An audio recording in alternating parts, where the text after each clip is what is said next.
Good day, everybody.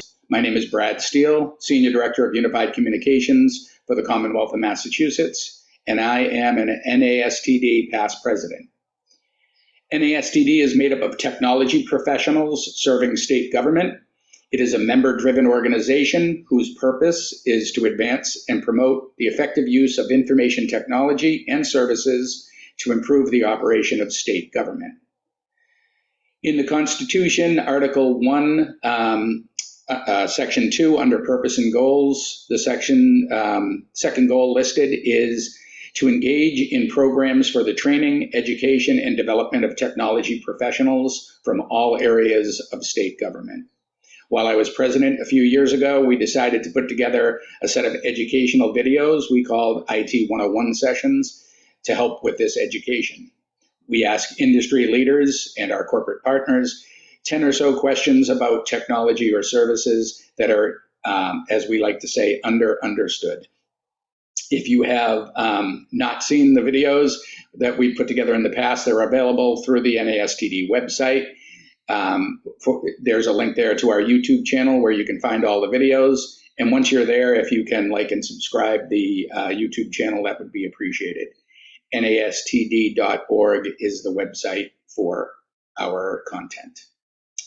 So today's topic is one that I'm sure we're all discussing in one way or another and has been all over the news recently. Cue the robot uprising comments here. But our subject today is OpenAI. Artificial intelligence is all over the news and all over state content communications and conversations. So we brought in our subject matter expert for this session, Matt Singleton from CrowdStrike. Matt is an executive strategist at CrowdStrike. He's professor of cybersecurity at the University of Oklahoma and former chief information security officer for the state of Oklahoma, where he completely rebuilt Oklahoma Cyber Command into a world-class program and launched the Oklahoma Information Sharing and Analysis Center. Previously, Matt served as the COO for the state's Information Services Division, the state CIO for education, and in multiple leadership roles for the University of Oklahoma.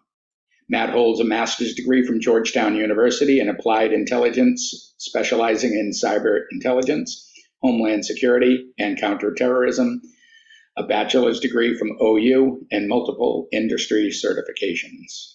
And our fun fact for the day, Matt was a theater major when he initially entered the University of Oklahoma and was part of the stage crew for the 1994 production, The Best Little Whorehouse in Texas, which when I heard that, of course, if you all know me, I started singing. But anyway, welcome, Matt. Well, thank you, Brad. I'm excited to be here. Someday you'll have to tell me how the story of how you go from theater major to cybersecurity. But it's been a journey, man. Excellent. All right, so like we say in the intro, it's about 10 questions about OpenAI and ChatGPT, hopefully we're gonna educate some folks here. So let's just start with the simple first question: what is OpenAI and ChatGPT? So OpenAI is actually a nonprofit group that's been stood up to develop more artificial intelligence capabilities. One of the controlling interests is actually Microsoft, but it's really kind of focused on just artificial intelligence in general. The reason why they're in the news so much lately is they launched a public beta, if you will, of ChatGPT last November, December timeframe. And it's really been one of the more public-facing developments in artificial intelligence. Folks, I mean, you can get in and get your own account and set up and interact with it yourself. I would actually encourage all of our viewers to do that. Take the time, go to openai.com and create an account and go in and start interacting with it so you can see what the capabilities are. ChatGPT is just one piece of the overall artificial intelligence universe, if you will. It's actually part of a subset of AI capabilities and applications that you would typically call an NPL, a natural language processing function. There's really kind of three groups of artificial intelligence capabilities. Machine learning, which is probably the most mature at this point. We've been using machine learning for a very long time. Probably from my seat, the most notable use case for that was fraud detection that we used during 2020 around unemployment insurance fraud. Basically you allow artificial intelligence to look at a set of data and develop kind of indicators of fraud. And a lot of your financial institutions have been doing this for a long time as well. But even like consumers have been using machine learning and they didn't even know it. If you go to Amazon and you're buying something and you get personalized recommendations back that say, hey, people who bought this also are interested in these things. That's AI running in the background. The other thing that's I would tell you is probably an area that people have been using AI for years that they didn't even realize is really around chatbots, and state governments have been doing it for a few years as well. Anytime you're dealing with a chatbot on a website, typically that's not usually a person on the other end of it. That's probably some form of a natural language processing function within AI. And then the third area of artificial intelligence is really around vision, computer vision, and the idea of actually having the ability to see things and interact with a physical environment. Think autonomous vehicles, right? But also, in the manufacturing realm, doing quality control, actually having the ability for a computer to look at a factory floor and seeing products rolling off and doing quality control inspection just through video. So some interesting applications there, but I mean, that's kind of just really high level what artificial intelligence is. There's a lot of details we can dive into if you want to, Brad, but basically you're given a processor a ton of data to filter through and come up with patterns that it identifies, and allowing it to take specific actions based on those patterns. Okay. And so you didn't touch on this a little bit, but what would states use AI for? What could they utilize this technology for? So really states can use it for a lot of different functions. I already mentioned kind of the unemployment insurance and fraud detection. Really, that could apply to any eligibility program that states run. Think TANF, think SNAP, those types of programs. You want to have some fraud detection capabilities built in. It's a great use of artificial intelligence. A lot of states are already doing the chatbots for interacting with the public. Let's see, what else is interesting? So the idea of using generative AI, which is really what ChatGPT is, right? To develop written reports on a more expedited schedule. We've been talking about in cybersecurity here lately in terms of helping fill the skills shortage. Typically CISOs spend a lot of time having to report to boards, right? And it takes manpower to put together that information, to de-techify it, if you will, put it in business speak. You can actually use these generative AI functions to develop those reports, develop those PowerPoint decks. Instead of pulling an analyst off of a security operations center to put those reports together, you can actually use artificial intelligence. It's crazy talk. So it's more than my son just getting his term papers written on time then. Absolutely. Excellent. So when we're talking about implementing this and putting it in play, what would it replace or supplement within our existing technology stack?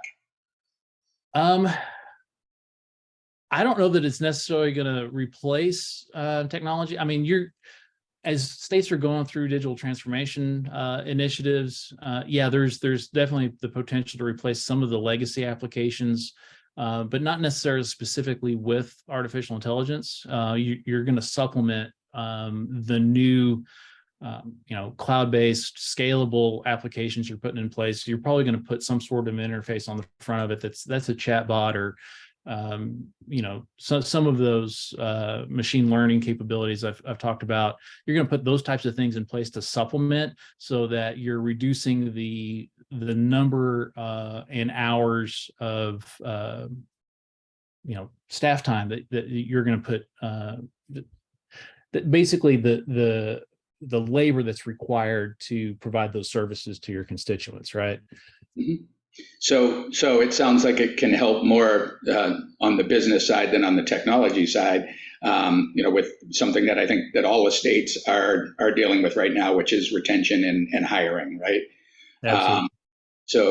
It sounds like we can supplement existing workforces, with some AI to help smooth the process, maybe put some self-service in place. Yep. Yeah, Awesome. that's a great use of it. Excellent.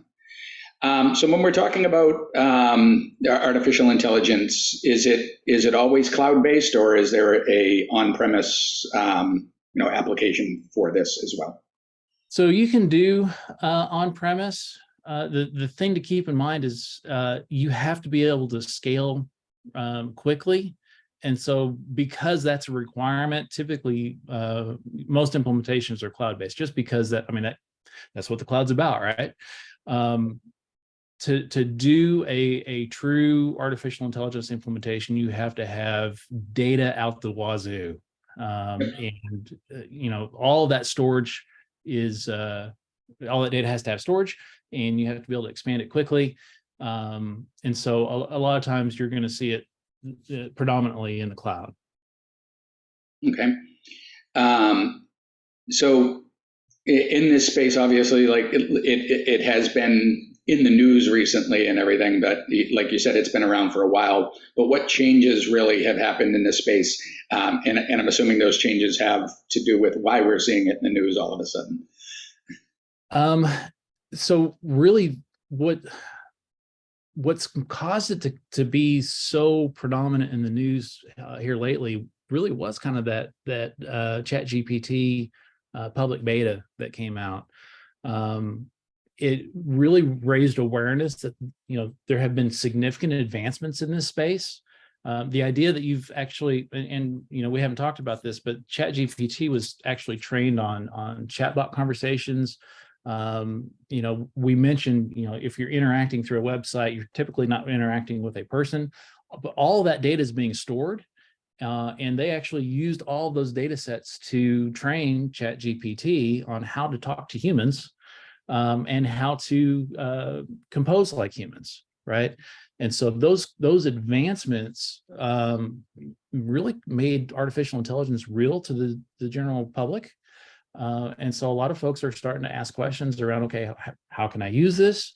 Are the machines taking over the world? But there are. Those are legitimate questions, and I think probably the other thing that really led to a lot of conversations is the open letter that was published.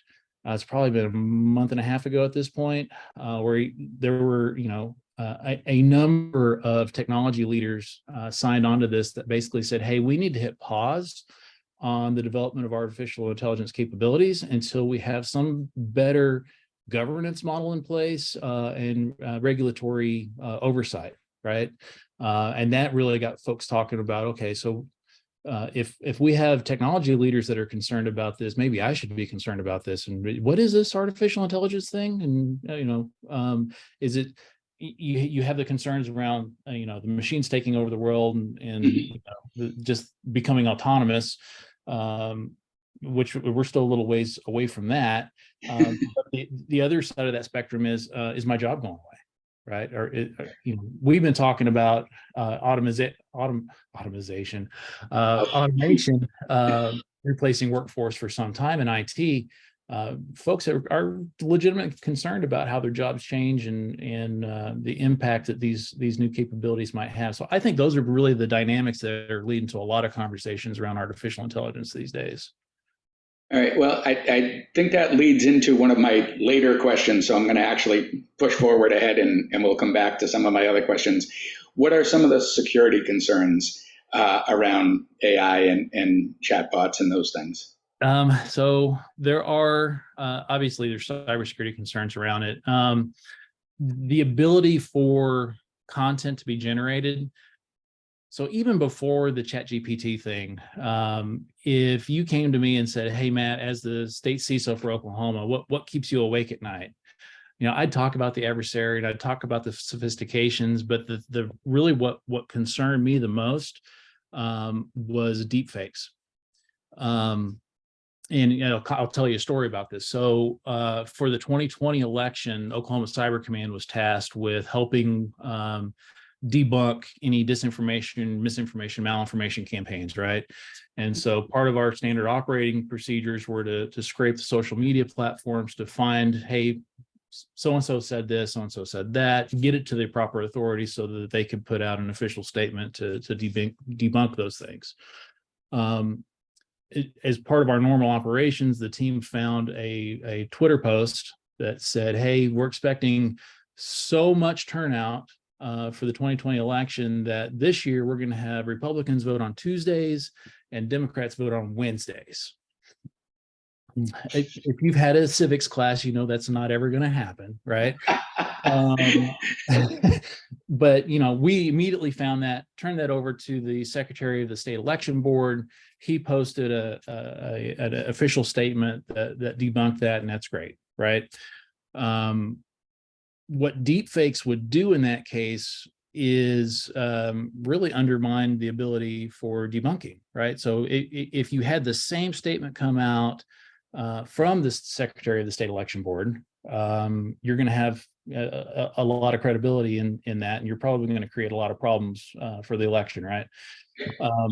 And so, I spent the last couple of years really kind of digging into artificial intelligence and deepfakes. Are there ways to prove authenticity? Those types of questions, because I didn't want to be in a situation where I had to debunk something that came from the official, right?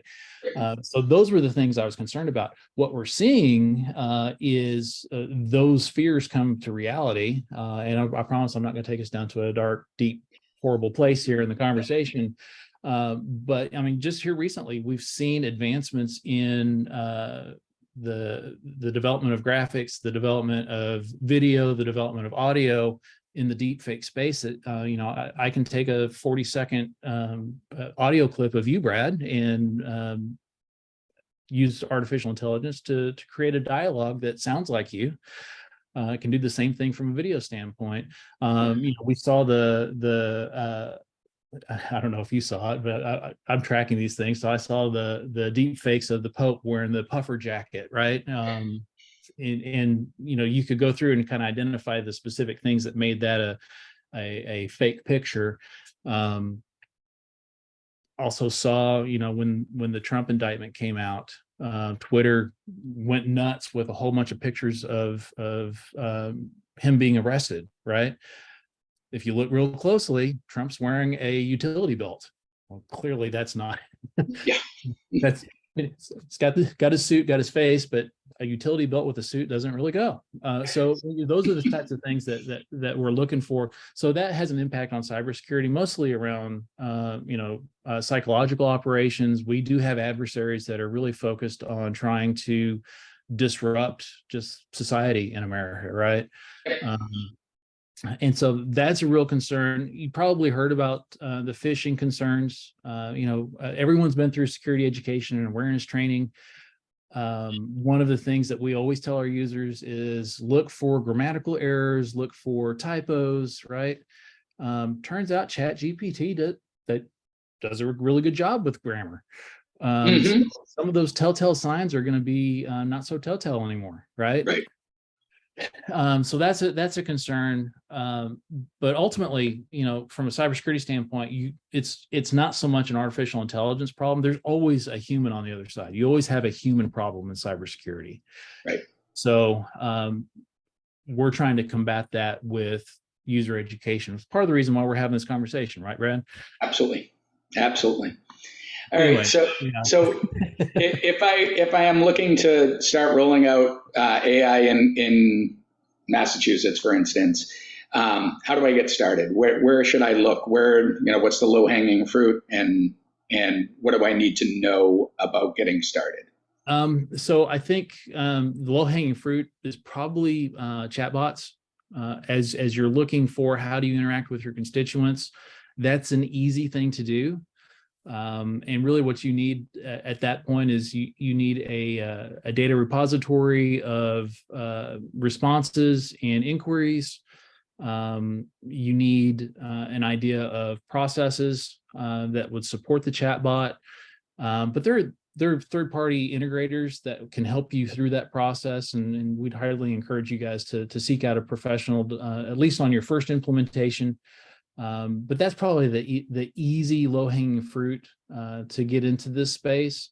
Some things to look out for. Obviously, we haven't talked about it yet, but the idea of garbage in, garbage out. Be careful what data you're training your chatbots on. Mm-hmm.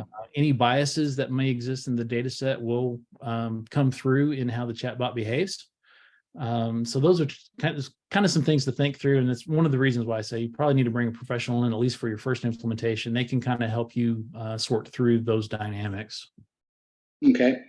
And how long of a process is it usually to get started in this and see some real fruitful results? So timelines are going to vary based on scope and really how quickly you want to move, right? You can go very quickly. I think your average implementation is going to be measured in weeks, not months, Okay. but certainly not days. You don't just flip a switch and all of a sudden you have it. Right. So the last of my real questions here is the cost model. How does one pay for putting this in place, and what are some of the short-term and long-term costs that are involved? So this is a new space. And so with that comes a lot of different cost models. You have some providers are doing it based off of a licensed user model that you've seen in other products. That can run, $10 a month per licensed user. Some folks are actually looking at a transaction basis. So 5 cents per transaction, 25 cents per transaction. It really, at this point, it's kind of all over the place, Brad.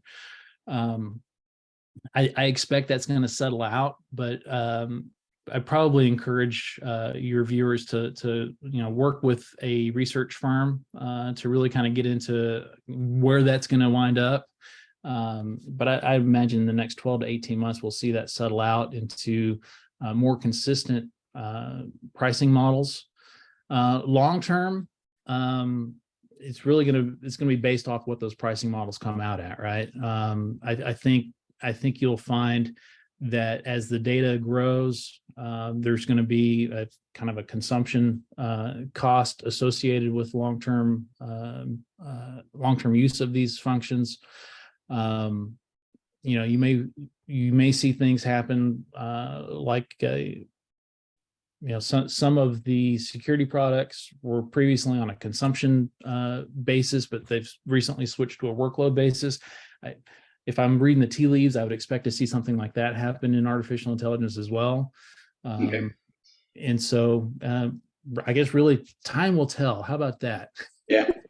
I'm assuming that it's going to be based on how much compute you need, how much storage you need, and those things as well. Sure. Yep, absolutely.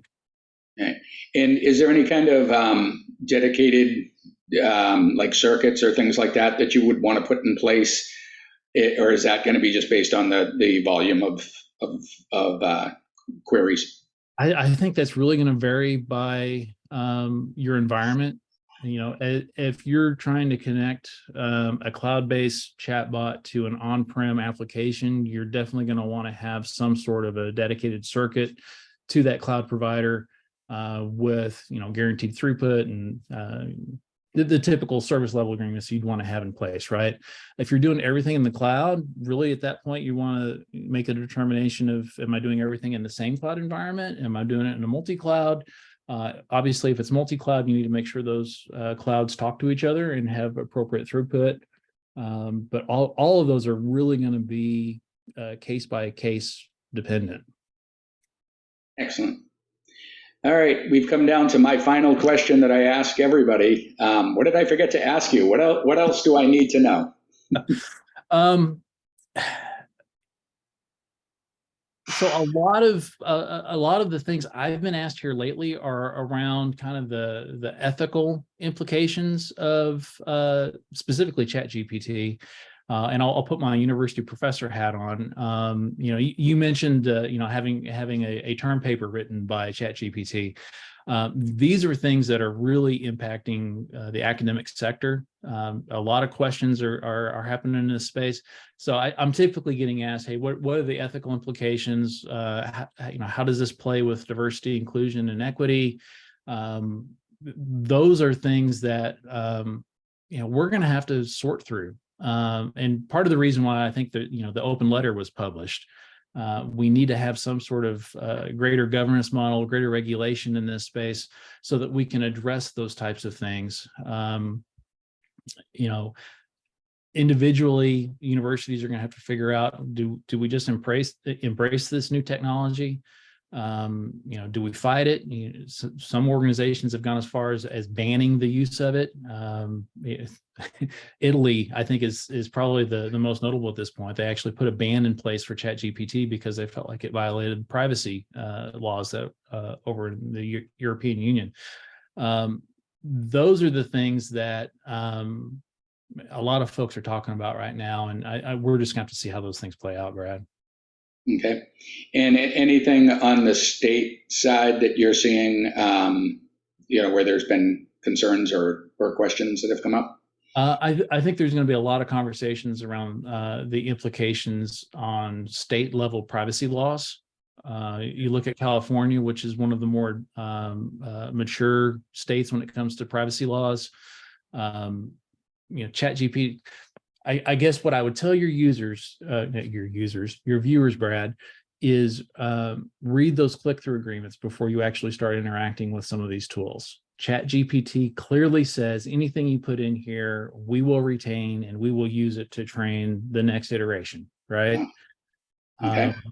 That's your private information. So if you're putting PII in there, you're essentially waiving your privacy rights. So read those click-through agreements before you just say, okay.